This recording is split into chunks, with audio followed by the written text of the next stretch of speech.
지금 이런 논란이 있으면은 무조건 기승전 윤석열 탓하는 게 뭐 좌파들이고 뭐 선전 선동 세력들의 특징일 텐데 이럴 때일수록 대통령실의 역할이 중요합니다.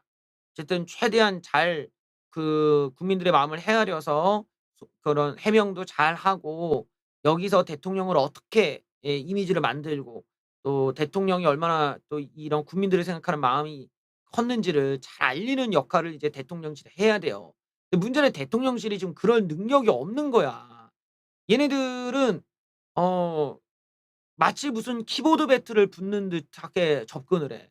자신들에 대한 여러 가지 이런 기자들의 질문 자체를 마치 싸우는 것처럼 생각을 하거나 이거를 자기네들이 무조건 반박을 해내는 것이 실력이라고 착각을 하고 있어요.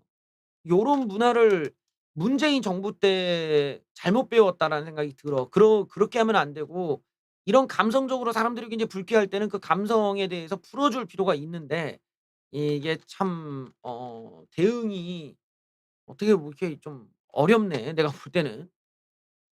윤석열 대통령이 집에서 전화로만 대응했다라는 것에 역풍이 불자 대통령실에서는 이후에도 같은 판단할 것이다.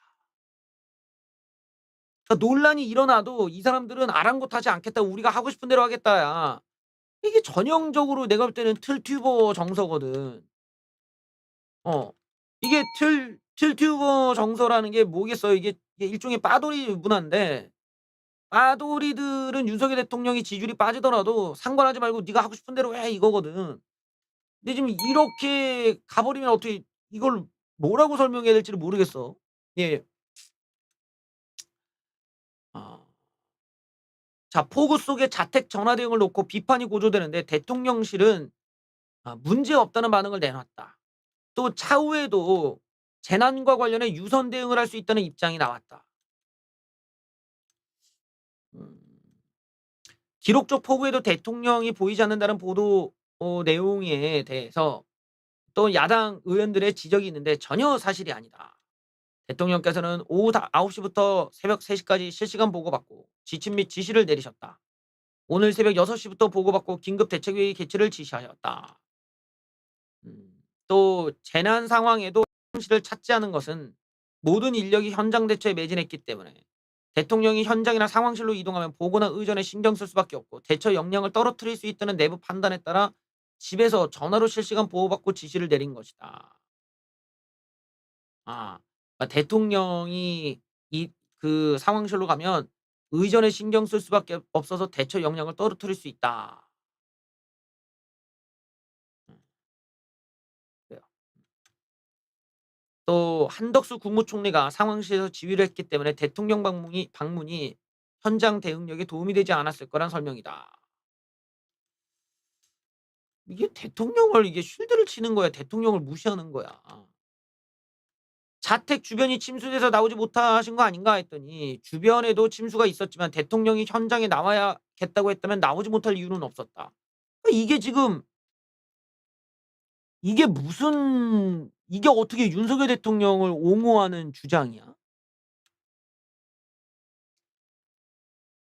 대통령이 나올 수 있었는데 안 나왔다는 얘기잖아 지금.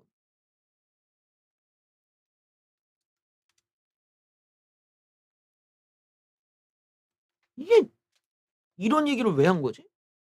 그러니까 그냥 단순히 기자가 물어보면 그냥 이 질문 하나만 답변하면 되겠다라는 생각으로 얘기를 하다 보니까 이런 엉뚱한 답변이 나오는 것 같아. "나오지 못할 이유는 없었는데 왜 안 나오셨냐." 이렇게 되는데 논란이 또. 그런데 한다는 얘기가 피해가 발생하는데 경호 의전을 받으면서 나가는 게 적절치 않다는 것은 이후에도 어제 상황이라면 똑같은 판단을 할 수밖에 없을 것. 그러니까 경호 의전 때문에 나갈 수 있었지만 안 나갔다 얘기야. 경호 의전 때문에 나갈 수 있었지만 안 나갔다. 아. 이 전체적으로 이해할 수가 없는 설명을 지금 대통령실이 내놓고 있어요. 이런 식으로 할 거면 얘기를 하지 말고 어 차라리 이게 낫지. 어제 대통령께서 또 현장에 나오시려고 애를 썼지만 어제 침수가 너무 심해서 도저히 움직일 수가 없었다. 헬기까지 동원하려고 했지만 되지가 않았다. 윤석열 대통령께서 또 얼마나 답답하셨겠냐. 그런 마음을 헤아려 주셨으면 좋겠다. 또 이런 부분을 앞으로 참고해서 최대한 이런 부분에 대해서 대통령이 더 빨리 대처할 수 있도록 저희들이 보좌를 잘하겠다. 이렇게 나오면 될 거를 저걸 지금 답이 저게 뭐야. 대통령이 나올 수 있었는데 경우 의전 때문에 안 나왔다는 이게 말이야 방구야 이게 지금. 어? 이게 저건 대통령실이 정말 잘못 말한 거야. 저건 자꾸 대통령실 아마추어 같은 애들 안 쳐다 놓고 무슨 뭐야 저 키보드 배틀처럼 하면 안 돼요. 이럴 때는 감성적으로 윤석열 대통령께서 애를 썼지만 이게 안 됐다. 그리고 이 당시에 이렇게 했다 보면은 윤석열 대통령뿐만 아니라 여러 면에서 좀 위험에 빠질 수 있어서 불강력적이었다. 자연재해다 보니까 그런 부분을 참 양해해 달라. 뭐 이 정도면 되지. 좀 말 같지도 않은 얘기를 지금 여기 꺼내고 있어. 난 당황스러워 지금 이럴 때마다. 그러면 "대통령 사저에 위기 관리 대응 시스템이 마련돼 있냐?"라고 물어보니까 사저에 어떤 시스템이 있는지 공개하기는 어렵지만 "대통령께서 실시간으로 충분한 정보를 갖고 보고받고 지시할 수 있는 시스템을 갖추고 있다. 대통령이 있는 곳이 상황실이다." 그래요. 사저에 위기 관리 대응 시스템이 만약에 있었다면 그러면 자랑 삼아 얘기했겠지. 어. 그러면 대통령실이 당연히 있다. 거기도 모니터가 다 있고 저희들이 하고 있는 똑같은 거 상황실에서 보는 거 다 볼 수가 있게끔 우리가 장치를 해 놨다. 이러고 자랑을 했겠지. 근데 저거를 공개할 수가 없다는 거 보면은 없는 거야. 저런 대통령실의 대응이 윤석열 대통령의 역할을 자꾸 깎아먹고 윤석열 대통령의 의도를 깎아먹는 거예요. 저렇게 얘기하지 말고 국민들이 좀 화가 많이 나 있으니까 확실히 이거를 좀 달래서 어떻게든 윤석열 대통령이 고생하시고 국민들이 생각하는 마음이 이만큼 있었다가 돼야 되는데 지금 대통령실은 그걸 어필하는 게 아니라 내가 얼마나 답변을 잘하는지 모두에게 보여주마야. 그러니까 저런 말도 안 되는 소리를 자꾸 하는 거예요. 저렇게 하면 안 돼. 저런 문화가 문재인 때 많이 있었는데 저런 식으로 대응하는 게 아니라 예 지금 상황이 어떤 상황인지를 보고 거기에 걸맞는 대응이 나와야 되는데 지금 대통령실이 그러지를 못하고 있죠. 그러니까 저게 대통령실의 해명을 들으면 윤석열 대통령은 나올 수가 있었는데 안 나왔고 의전 때문에 안 나왔고 그런데 그 대통령 그 사저 안에는 아무것도 뭐 위기 관리를 할 수 있는 시스템은 뭐 없고 그냥 문자로 받았다 이 얘기야. 이러면은 당연히 사람들이 화가 나지. 저 얘기를 듣고 끄덕끄덕 하겠어. 뭐 이게 뭐 어떻게 끄덕끄덕 할 수가 없으니까. 요 지점에서는 이제 대통령실이 쪼끔 판단을 잘해야 돼. '아 이거 말 한마디 잘못했다면 불길이 확 분다.'라는 걸 알아둬야 되는데 아마추어니까 저런 거야 아마추어니까. 이거 한번 보세요. 답변을 참 답답하다 얘네들. "왜 상황실 안 가셨냐." 이게 중요하잖아. 대통령께서 침수 상황이고 재난 상황이 "왜 상황실에 안 가셨냐." 했더니 "어제는 안 가도 괜찮다고 생각했대." 어? 살려 살려줘. 나 나 살려줘. 나 살려줘. 이게 막 왜 이런 말을 하냐는 거야. 왜? 아니 여기서 괜찮다가 어떻게 나올 수가 있냐는 거야. 괜찮다는 말이 어제 안 와도 괜찮다는 말을 어떻게 나오냐는 거야. 뭐 저런 말이 나오는 게 아니라 저 사고방식이 잘못됐다는 거야. 안 가도 괜찮아서 대통령이 그냥 안 갔대요 이게 아니라 대통령은 가고 싶었지만 상황이 못 간 겁니다가 그렇게 가야 될 거 아니야. 그런데 안 가도 괜찮다는 게 이게 말이 되냐고 이게. 정말 내가 보면서 이건 지금 너무한 얘기야. 이걸 가지고 저 피해를 보신 분들이 들을 때는 뭐라고 하겠어. "아니 우리가 이렇게 피해를 봤는데 대통령은 안 나와도 괜찮다는 거야?" 이렇게 되는 거 아니야. 이거는 너무 이거 잘못됐어 이거는. "어제는 상황실에 안 가도 괜찮다고 생각했다." 현장 공무원들에게 지장이 될까 봐 현장에 안 간 거라면 "상황실이라도 가서 직접 지휘하는 건 가능하지 않았냐." 해서 내부에 책임 있는 조직과 참모들이 소통을 많이 했기 때문에 "우리는 매뉴얼대로 했다." 어제 상황은 정확하게 사전에 준비하고 예비했던 계획에 따라 대처했다. 오해하는 분들이 많으신데 음 여기 보면은 중요한 얘기를 했어요. 대통령께서는 현장은 상황이 마무리된 후에 방문하는 게 맞다고 얘기를 했습니다. 근데 오늘 신림동 침수 현장은 마무리가 안 됐는데 갔단 말이야. 그러다 보니까 기자가 또 물었어요. "그런 식이면은 오늘 신림동은 가시면 안 되는 거 아니냐. 상황이 마무리가 안 됐는데 그 원칙에 어긋난 거 아니냐." 했더니 "원칙에 어긋난다고 생각하지 않는다. 조금 소강 국면이 되면 현장 상황을 보는 게 상황 파악에 도움이 된다." 그러니까 이게 뭐 코에 걸면 코걸이식으로 가니까 이게 진짜 위기 관리 대처에 대한 어떤 절대적인 룰을 갖고 절대적인 의식을 갖고 대응한 거냐에 대한 의심을 사게 만든단 말이야. 왔다 갔다 갔다 왔다 하고 있고 앞에서는 현장 상황이 마무리된 후에 방문하는 게 맞다고 해 놓고 여기는 조금 소강 국면이 되면 가는 게 또 맞다고 하고 앞뒤가 안 맞는 주장을 하고 있잖아. 왜 이러냐. 결론적으로 저 대통령실은 그냥 기자가 질문하는 거 하나하나를 반박하고 싶은 거야. 지들이 일종의 선민의식을 갖고 있으니까 이런 거라고. 기자들 쟤네들은 뭐든지 우리를 나쁘게 하고 저 기자들은 우리 편도 아니고 그러니까 기자를 이겨 주겠어. 뭐 질문하면 나는 밀리는 거 없이 하나하나 다 반박해 주겠어. 여기에 강박이 있다 보니까 반박이라는 거에 집중한 나머지 논리적인 일관성도 없어. 윤석열 대통령을 위한 그런 충성심이나 그런 보좌를 하겠다는 의미가 없어. 그냥 나의 반박 능력을 보여주려라는 거기에 국한돼 버린 거야. 이런 게 되게 잘못된 거예요. 이러면은 안 돼. 이러면은 혼란이잖아, 혼란. 자, 저렇게 얘기하고 나면 윤석열 대통령이 지금 문제가 되고 있는 현장에 갈 수가 있어요? 당장에 대통령실이 현장이 마무리가 된 다음에 대통령이 가야 되는 게 맞다고 해 놨는데 그러면은 대통령이 현장에 가면은 "그거 가지고 대통령실은 왜 말이랑 틀리냐." 이런 얘기가 나올 거 아니야. 저런 말을 함부로 한다는 것부터가 너무 교육을 잘못 받았어. 근데 어떻게 대통령실이 좀 문제가 많아 지금. 이걸 대응이라고 하고 앉아 있냐고 지금. 뭐 여러 가지 얘기도 있습니다.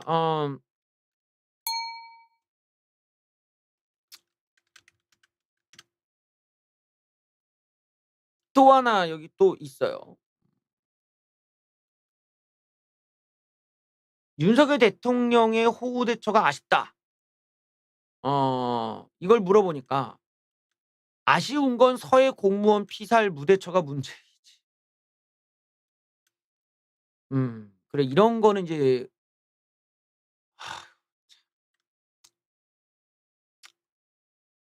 박형수 국민의힘 원내대변인이 윤석열 대통령의 호우 피해 대처 아쉬운 점이 없냐는 질문에 "어느 장소에다 지시를 내렸냐가 문제가 아니라 무대처가 문제라는 식의 반박을 하다 전임 대통령의 서해 공무원 피살 사건 무대처를 거론해 논란이 예상된다."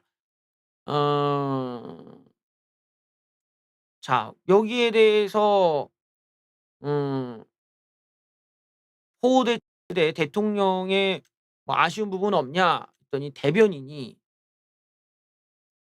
대처를 뭐 어디서 어떻게 하는 게 문제가 되는 게 아니라 아무런 대처 없이 예를 들면 서해 공무원 피살 사건 때 전임 대통령께서 뭘 하셨는지 아무런 대처가 없지 않았냐. 그것이 문제이지 보고를 받고 지시를 하는 게 어디서 있든 그게 문제가 될 수는 없다고 생각한다. 음.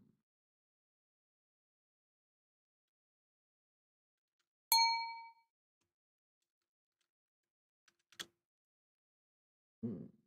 그래요. 뭐 이런 거는 내가 볼 때는 문재인 때 하던 거를 너무 많이 따라하고 있어. 그리고 저런 거를 따라한다는 것부터가 인제 틀튜버적인 사고라는 거예요. 어떤 흔히 말하는 뭐라고 해야 될까나 어떤 좀 어떤 자의식이 좀 약한 정치 지지자들한테는 먹힐 수가 있지. 왜냐면 그런 사람들은 사는 어떤 저렇게 던져 주는 떡밥을 보면 '야 이 문재인 까니까 재밌다.' 이렇게 볼 수가 있지만 저런 식의 어떤 지금 상황이냐 우리나라 국민들이 막 사망한 사건에 대하 대고 마치 '이거는 세월호 때보단 낫잖아요.' 뭐 이런 느낌으로 간단 말이야. 이게 좌파들이 생각을 입장을 바꿔서 문재인이가 뭐 이렇게 사람들이 사망인데 뭐 아무리 그래도 "세월호 때보단 낫죠." 뭐 이래 버리면 이게 얼마나 논란이 되겠어. 그러니까 이 뭐라고 하지? 이미 우리 국민이 사망한 또 다른 사건을 갖고 와서 이렇게 비교하는 것도 문제거니와 어 문재인 때 사건을 자꾸 갖고 와서 자기네들의 변명으로 활용한다는 것부터가 이미 쌈마이라는 거예요. 이런 정치는 이제 그만하라고. 문재인 때 그랬다가 문재인이 망했다니까. 근데 왜 자꾸 문재인이 했던 걸 써먹냐 이거지. 이게 인제 잘못 정치를 배운 거야. '문재인 때 저래도 되겠구나.'라면서 똑같은 식으로 문제를 미러링하자 이건데, 페미니즘도 미러링하다 망하고 문재인 정권도 미러링하다 망했어. 근데 왜 우리가 저런 천박한 정치를 갖다 베껴 갖고 우리도 저런 걸 써먹냐 이거야. 참 답답하네. 저런 얘기를 하지 말고 그냥 윤석열 대통령께서 다 명령도 하셨고 우리가 "잘했다. 그리고 큰 차질이 없었다. 이해해 달라." 뭐 이러면 되지. 뜬금없이 저런 걸로 물타기 하려고 하는 것부터가 굉장히 좀 너무 고루한 방식이고 너무 문재인스럽단 말이지. 문재인 때 다 했던 거잖아. 좀 그만하세요 이제 좀. 이 난리가 나도 전 정권 탓으로 돌리려고 한다는 것이 너무 좀 천박해. 너무 씨도 안 먹힐 그런 얘기고, 사람이 죽은 사건까지 저렇게 전 정권 물타기나 하려고 하는 잔머리를 굴린다는 게 이게 너무 궁색한 거야. 그만큼 할 말이 없다는 얘기인데 저런 거는 하면 안 되겠죠. 예. 그 뭐야, 저러고 정권 교체 당했다라는 거 잊어서는 안 된다고. 저런 짓 하다가 정권 교체 당한다고. 왜 실패한 정권을 따라하는 거야 대체. 자, 한번 보시죠. 80년 만에 이런 포부가 나왔습니다. "우린 매뉴얼대로 했다." 음 대통령실이 적극 해명에 나섰는데요. 내용을 한번 보시죠. 여기도 인제 비슷한 내용이 나오네요. 윤석열 대통령이 신림동 침수 현장에 물이 다 빠지지도 않았고 상황도 안 좋았는데 이 윤석열 대통령의 현장 방문도 원칙에 어긋난 거 아니냐는 지적이 나오자, 대통령실 고위 관계자는 "원칙에 어긋난다고 생각하지 않는다. 소방관들이 불을 끄고 산불을 끄고 그러는 상황에 가는 것과 다르다. 윤석열 대통령이 신림동에 갔을 땐 비가 소강 국면이라 큰 고비가 넘어가면 현장 상황을 직접 보고 파악하는 데 도움이 되지 않겠나. 그렇게 이해해 달라." 끝으로 이 관계자는 오늘 밤 보고가 예상되는데 윤석열 대통령이 어디에서 상황을 살피는지 묻자 "아직 미정이다."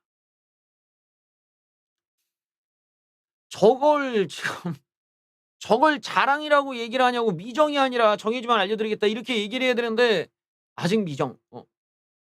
그러니까 이러면은 대통령이 아무런 대책이 없는 것처럼 보이잖아요. 난 좀 이해가 안 돼. 저걸 지금 대통령실이 저걸 해명이라고 하고 있냐고. 오히려 대통령을 갖다가 몇 번을 더 망신을 주는 거 아니야. 나 정말 답답하네. 쟤네들 다 잘라야 돼 저런 애들. 다 잘라 버리고 새로 해야 돼 새로.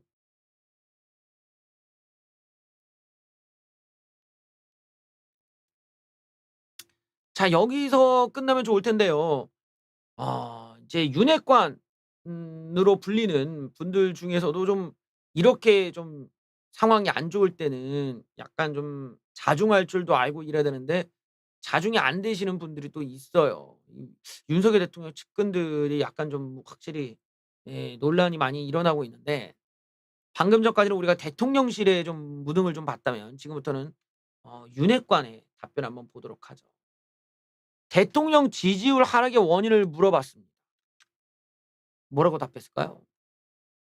윤핵관으로 불리는 대통령 측근 의원으로부터 위기의 원인이 이준석 때문이라는 주장도 나왔고, 그 외의 원인을 보니까 당내 혼란, 전 정부 적폐 수사의 부재, 외부 비판 세력, 여론조사 회사의 성향 등에서 찾았다. 일종의 남탄 논리다. 이철규 의원은 오늘 문화방송에 나와서 윤석열 대통령 지지율에 떨어지는 원인은 뭐냐 묻자 당내 분란이다. 음. 이 사람은 윤석열 대통령 당선인 시절 총괄 보좌역을 거쳤고 선대본부 조직본부장을 했던 핵심 측근인데, 이분의 주장을 한번 들어보죠. 당과 대통령실 정보가 혼연일체가 돼서 정책에 대해 협의하고 같은 방향으로 나아가야 되는데 그런 모습을 보여주지 못했다. 어 당이 대통령에게 한 번도 협조적인 경우가 정책 뒷받침을 하기 위해 협조적인 경우가 없었다면 이준석을 겨냥했다. 그러면서 "다른 말을 하고 조언을 하는 건 공개적으로 언론에 나와서 하는 게 아니라고 저는 생각한다."라고 얘기하셔서 본인은 또 공개적으로 나와서 얘기하셨네요. 그것은 누구를 공격하고 또한 상대를 공경 혼란하게 빠뜨리는 얘기라고 하면서 공개적으로 또 그렇게 얘기를 하시네요. "그게 책임 있는 위치에 있는 사람이 하는 것은 아니다." 음. 당내 분란의 또 다른 원인으로는 적폐청산이란 이름으로 역대 모든 정권이 정권 초기에 지난 정부에 대한 단죄를 했는데 지금 현재 안 하고 있는 건지 못 하고 있는 건지 저로서는 판단하기 어렵지만 지난 1년 동안 언론과 제보자들에게 드러나 있는 많은 현상들이 있는데 제대로 청산이 되고 있지 않으니까 여기에 대한 불만들이 상당히 많다. 아, 문재인 정부를 겨냥한 사정 작업이 없는 것이 지주라는 게 뭐니. 아니 이준석은 뭐 그렇다 쳐. 근데 이건 뭐 아유 정말 재밌다. 어 내가 볼 때 좀 유튜브를 좀 많이 보시는 것 같아. 좀 이상한 유튜브를 많이 보지 않고 이런 주장을 대놓고 한다라는 거는 이거는 되게 기괴하거든. 내가 자꾸만 얘기하지만 저 적폐청산이랍시고 나댔던 게 문재인 정권이잖아요. 문재인 정권이 박근혜 정권 들쑤시고 있는 대로 난리치고 거기에 앞장섰던 게 윤석열 검찰총장이야. 근데 어떻게 저런 주장을 할 수가 저거는 윤석열 대통령을 또 한 번 매기는 거 아니야. 어? 아니 진짜 이해가 안 되네. 문재인 때 저 적폐청산 한답시고 앞장세웠던 게 윤석열 검찰총장 아니었냐고. 그리고선 난리를 피우고 거기 끝에 결국에는 윤석열 대통령이 대통령이 됐는데 그 윤석열 대통령 측근이라는 사람이 "우리도 적폐청산해야죠." 이게 지금 이게 우리가 이걸 안 해서 지지율이 떨어졌어요. 이거는 뭔 경우냐고. 그럼 뭐 문재인 초창기 때 지지를 올려준 게 윤석열 검찰총장이었다라는 거야? 어휴 참. 저런 사고방식 자체가 이게 이상한 유튜버들 그 시청자들한테 입맛 맞추려고 하는 얘기에서 나온 거야. 수사면 좋지. 근데 수사는 대통령이 하는 게 아니잖아요. 수사는 검찰 수사기관이 하기 때문에 대통령이 개입된 것 같은 느낌을 주면 더더욱 안 된단 말이야. 근데 지금 저런 주장 자체가 윤석열 대통령이 개입을 해야 된다 또는 개입이 돼 있다 혹은 개입할 수가 있다, 개입할 여지가 있다 이런 식의 생각을 주잖아. 유튜버들은 원래 정무적 감각이 없단 말이지. 자기네 돈 벌면 그만이기 때문에 그 사람들이 윤석열 대통령한테 도움되는 얘기를 못 하랍니까? 그냥 자기 돈 벌리고 그냥 빠돌이들 듣기 좋은 얘기만 해 주면 돈 벌고 끝인데. 그런데 우리가 지금 상황에서 윤석열 정부가 문재인 정부와 차별화가 되려면 삼권 분립을 자기네들이 말했듯이 하려면은 윤석열 대통령이 문재인이랑 이재명을 잡아 놓는 데 개입했다는 의혹을 줘서는 안 돼. 근데 당내에 있는 사람이 저런 주장을 하고 있다는 거야, 놀랍게도. 당이 왜 수사기관이 뭘 하든지 거기에 대해서 왜 자기가 왜 개입하고 수사기관이 수사를 어떻게 한 거랑 청와대 지지율이 어떻게 연계가 되냐고 그게 개입하지 않았다면. 그러니까 이런 주장 자체가 되게 민주적인 의식과는 거리가 있어. 그리고 이런 민주적인 의식과 거리가 먼 게 유튜브 바닥이 아니고선 저런 주장이 어디서 배우냐고. 책에도 저렇게 안 나와. 어디 어디 강의에서도 저렇게 얘기를 안 해 공개적으로. 저런 건 유튜브에서나 한다는 거야 무식한 유튜버들이나. 근데 저런 이야기를 지금 의원이라는 사람이 가져와 가지고 그대로 읊고 있잖아. 그러면은 저걸 외부에서 들을 때는 뭐야 윤석열 대통령이 개입을 했다라는 거야? 개입을 해야 된다라는 거야? 뭐 개입을 하기 그 윤석열 대통령이 입김을 넣었기 때문에 윤석열 대통령이 업적이라는 거야? 이게 되게 알 수가 없는 주장을 하고 있어. 그런 거는 커뮤니티라든가 유튜버들이나 하는 얘기지 저걸 그대로 답습을 해서 인터뷰에 얘기했다라는 거는 윤석열 대통령이 정말 측근 관리를 제대로 시켜야 된다는 이유가 여기 나오는 거예요. 저런 말들이 나오면 안 돼. 그러면 윤석열 대통령이 의심을 받잖아. 만약에 이재명이 기소가 됐어. 그러면 그걸 보고 윤석열 대통령이 개입했네라가 돼 버리기 때문에 저런 주장이 나오면 안 돼요. 오히려 윤석열 대통령은 그런 적폐청산이나 이런 거는 그런 것보다는 민생에만 집중하신다. 그 적폐청산이나 이런 거는 문재인 때 실패한 거 아니냐. 우리는 공정하게 삼권 분립을 하기 때문에 수사기관에서 알아서 하는 문제고 우리는 정치적으로 거기에 개입하거나 거기에 의존하지 않는다. 이렇게 나와야 이게 제대로 있는 답변인데 완전히 반대로 가고 있단 말이지. 그러니까 대통령실이나 저 지금 뭐 윤석열 대통령 측근들이나 이 사람들 지금 하는 거 보면은 모두가 다 우리가 알고 있는 원론과는 완전 반대적인 얘기를 해요. 근데 이 반대적인 얘기의 공통점은 다 이상한 유튜버에서 하는 얘기들이야. 그러니까 쪼끔 굉장히 기괴한 지금 주장을 하고 있어. 삼권 분립에 어긋나는 반민주적 주장이 나온 거지 지금. 그래요. 이건 여기도 되게 신기하잖아. 역대 모든 정권이 적폐청산이나 사법 처리를 해 왔대. 이게 쪼끔 이해가 안 되는 거예요. 이거면 삼권 분립이 어긋났다는 얘긴데 이걸 왜 윤석열 정부가 이걸 삼권 분립이 어긋난 행위를 왜 해야 되는지에 대해서 참 이상한 주장을. 또 하나는 어제 장관 한 분이 사퇴하셨는데 이게 근본적으로 정책이 옳고 그른 걸 떠나서 뭔가 일을 하려고 하면 내용 자체, 정책의 본질이 뭔지 어떤 효과가 있을 것인지 가릴 것 없이 맹목적으로 비난하는 분들이 계시지 않냐. 그런 것과 함께 지지율 하락으로 어우러진다. 아 그러니까 이 장관 사퇴도 맹목적으로 비난하는 사람들 때문이다. 또 하나 여기 또 재밌는 게 있네요. 여론조사 기관에서 조사하는 설문을 봤는데 거기에 대해서 제가 그분들이 하는 걸 전부 다 부정적으로 평가하기는 어렵겠지만 그분들의 면면을 보면 어떤 성향을 가진 분들이 전부 알 수 있지 않냐. 이 정부의 추동력을 약화시키고 힘을 빼서 정부가 올바로 국민들을 위해서 해야 할 일을 못하게 하는 환경이 만들어져 가고 있다. 그런 환경을 조성하는 분들이 분명히 있다고 저는 생각한다. 이게 대통령실 수석이 최근에 나와서 일부 야당에서 악의적 프레임으로 윤석열 정부의 성공을 방해하고 있다.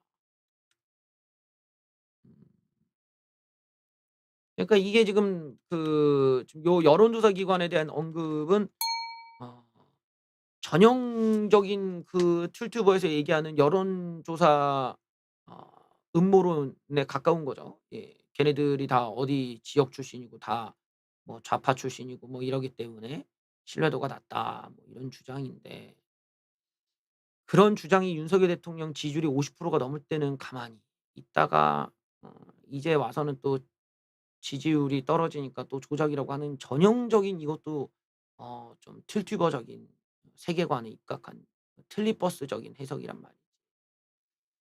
대통령 측근이란 사람이 저렇게 얘기를 하면은 그게 대통령의 인식으로도 보일 수도 있는 거 아니야. 당대표를 가지고 문제를 삼으시고 대통령이 누가 된다고 하면서 지금 본인께서 얘기하는 걸 보면은 어디 좀 출처가 불분명한 그런 이상한 유튜브를 보고 얘기하는 거 아니냐라는 의혹이 충분할 만큼의 엉뚱한 얘기만 지금 하고 있어요. 저런 얘기를 할 거면 지지율 조사를 갖다가 그런 좌파 출신들 애들만 지지율 조사를 하는 게 아니라 대통령실에서도 하잖아. 여의도 연구원 국민의힘에서도 하잖아. 어? 그러면은 지들이 돌린 여론조사를 자기도 들었을 거 아니냐고. 그런 게 조작이었으면 대통령실에서도 우리 데이터는 윤석열 대통령의 지지율이 60%가 나오는데 나머지 여론조사가 잘못됐다. 아니 무슨 근거가 있으면은 말을 안 해. 근데 대통령실에서조차 지지율 하락에 대해서 인정을 했어. 국민의힘에서도 막말로 얘기를 해 봐. 여론조사 기관이 전라도고 무슨 어디 무슨 뭐 이상한 애들로 이루어졌기 때문에 그렇게 억지스럽게 지지율을 떨어뜨린 거면 그러면 대체 국민의힘은 왜 대책위원회로 왜 가는 거야? 그렇게 주장하는 사람들 말 맞다나 지지율이 떨어진 게 아니라 오히려 공고하고 윤석열 대통령 지지율 잘 나오면 왜 비상대책으로 간 거냐고. 지지율 떨어진 게 아닌데. 지지율 떨어진 게 아닌데 그럼 대통령은 그럼 왜 박순애를 잘라요? 아니 밀고 가지 왜. 저렇게 현실과 주장 자체에 이렇게까지 괴리가 있는 게 이게 툴투브 아니고 어디서 이런 걸 찾을 수가. 이런 현상은 과거에는 없었어. 문재인 정부 때나 보지 이런 과거 우파 정부에는 저런 건 있을 수가 없는 얘기야. 그러니까 진짜 지금 이상한 거야 지금. 저런 주장 자체가 입 밖에 나오면 안 돼. 저런 건 유튜브 안에서 끝내고 유튜브 채팅창 안에서 끝내고 실제 정치를 할 때는 국민들한테 공감이 될 만한 얘기를 할 거야. 자기네들도 조사해 놓고 이제 딴소리하고 자기네들이 지지율 떨어진가 비상대책위원회 갔는데 이제 와서 뭐 여론조사 기관 이상한 것 좀 얘기를 하고 어이가 없네. 어이가 없어. 그러면은 왜 비상미도 가면 안 되지. 왜 그럴 때는 가만히 있냐고. 저 여론조사 기관이 이상한 거지 우리가 비상대책으로 왜 가냐. "우린 비상이 아니다." 이렇게 얘기했어야지. 자 이번에는 이준석의 법적인 과정이 지금 어떻게 진행되는지 오늘 또 그 강실업 변호사께서 좀 몇 가지 좀 추가적으로 얘기한 게 있어요. 자 보면은 이준석이 2차례 승접대 이후 이게 인제 그 공소시효가 다 되다 보니까 이게 좀 안 돼. 그러다 보니까 지금 김성진 쪽에서는 "추가적으로 우리가 접대를 했다."라는 걸 좀 주장을 하고 있어요. 그래서 박근혜 대통령께서 실제 와서 1차 목적이 이루어진 뒤에도 접대는 계속되었다. 그래서 3차 접대는 양상이 달라져 두 사람의 교류가 아닌 추가적인 사람들이 있었다는 거야. 탤런트도 참석한다든지 유력 인사들과 교류하는 모임에 이준석이 초대받아 간다든지 했다. 그래서 한 기업 회장을 사면하는 게 어떻겠냐고 말한 정황을 진술했다고 한다. 그래요. 그러면서 이 알선 수재 혐의 공소시효가 7 년이기 때문에 2013 년도로는 안 되고 그 이후에 한 걸로 지금 잡아 넣겠다 이거지 지금. 그래서 여기를 보면은 이 강신업 변호사가 직접 얘기한 거예요. "2015년 추석까지 선물을 계속 줘서 공소시효는 남아 있다. 다만 대가 관계가 약간 부정확하다. 이준석이 기업 회장 사면이나 유력자 참석 여부 등은 이야기가 되어야 하고 아직 불분명하다." 그러니까 강 변호사도 스스로 지금 인정하고 있어. 불분명하다고. 이게 인제 왜 저러냐. 강신업 변호사께서도 자기가 인제 봤을 때는 공소시효가 안 되는 건 빼고 무조건 저 이후에 2015년 저 때 있었던 알선수재가 돼야 이전까지 엮었거든. 근데 만약에 이러다가 이제 만약에 다 나가리가 된다면 강신업 변호사 자체에도 타격을 받을 수밖에 없지.